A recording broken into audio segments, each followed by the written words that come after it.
রাধে রাধে বন্ধুরা, সকাল সকাল আমরা আজকে বেরিয়ে পড়লাম বারসানা থেকে বৃন্দাবনের উদ্দেশ্যে।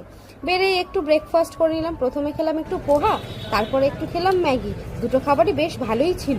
তারপর আমরা ব্রেকফাস্ট সেরেই বারসানা বাস স্ট্যান্ড থেকে উঠে পড়লাম এসি বাসে, যার ভাড়া ছিল 65 টাকা। তো এটা বেশ সস্তায় আমাদের হয়েছে। কারোর যদি বাজেটে মনে হয় তারা বাসে করেই যেতে পারে। বৃন্দাবনে ঢুকেই আমাদের এই ছোট্ট গোপুরের মূর্তিটা চোখে পড়লো।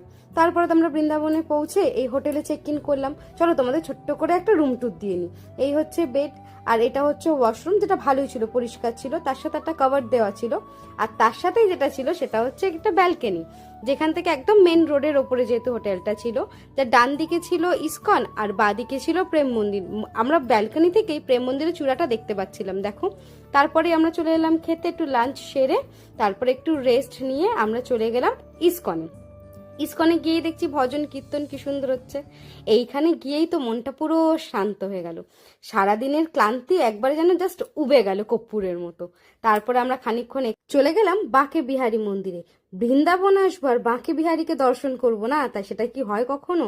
এই রূপের প্রতিই তো সারা বিশ্ব পাগল। যেখানে উনি স্বয়ং নিজে নিবাস করেন সেখানে তো যেতেই হবে। বলো বাঁকে বিহারী লাল কি জয়।